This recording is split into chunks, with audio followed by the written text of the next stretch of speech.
To make the volume control pedal, you'll need a table saw or other suitable saw, a drill press and or a hand drill, a band saw and or a hand coping saw, some carpenter's glue and clamps, and a hot glue gun.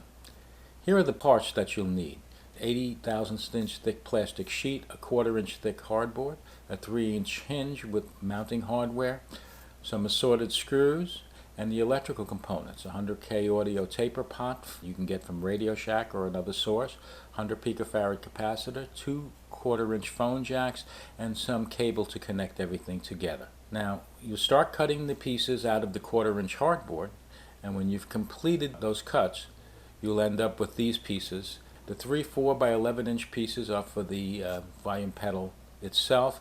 The 4 by 7 and 4 by 4 1/8 are for the top. The 3.5 by 10.5 are for the bottom. The 2 inch by 11 and the 1 3/4 by 10.5 are for the sides. The 2 by 3.5 and 1 3/4 by 3 are for the front. The 1 1/4 by 3.5 and 1 by 3 are for the back. And we have some scrap spacers. Finally, on the bottom left, the 1 3/4 inch by 2 inch pieces for the pot holder, and the 1 by 3 inch pieces are backing for the hinge screws in the case top. Now we're going to glue the pieces we cut out previously to form the sides of the case. You notice that I have a hot melt glue gun there, but to make a sturdier product, it would probably be better to use carpenter's glue and clamps. Here I'm adjusting the pieces so that there's a standard space around the perimeter, and now I'm marking that perimeter so that I can put the glue on and put the smaller piece back in the right place in regards to the larger.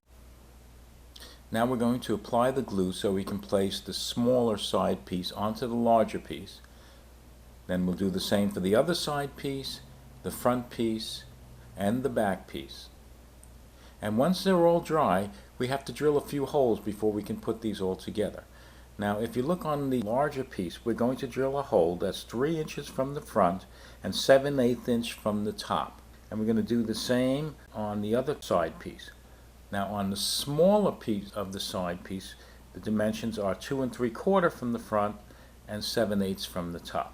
On the top piece, we're going to drill a hole 3/4 inches from the front and 2 inches from the side.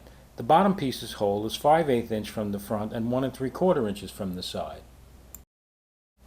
We're going to use a 7/8 diameter bit for all of these holes, and on the top and the bottom we're going to drill those holes all the way through. But on the sides, we're only going to drill the hole 3/8 of an inch down, starting from the smaller side. That will leave us 1/8 inch to attach our phone jack. On the other side, we're going to drill a 3/8 inch diameter hole through, and that will allow us to attach that jack. To drill the hole, I'm going to use a 7/8 inch diameter Forstner bit, but you could also use a 7/8 inch spade bit, as long as you mark the depth with something like a piece of tape. Don't have to do that with the Forstner bit because the actual wide part of the bit is 3/8 of an inch deep. So here we go. As I drill, I'm making sure that the Forstner bit does not go further than 3/8 inch down into the material. Now that I've completed one side, I'm going to do the same to the other side. And now I will proceed to drill a through hole all the way through on the top piece and on the bottom piece.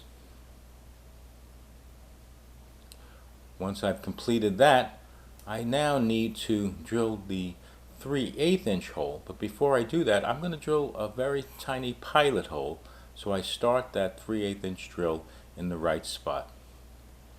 After drilling that, I check to make sure everything is okay, and then I will try to put that 1/4 inch jack in and make sure it fits properly, and it looks good.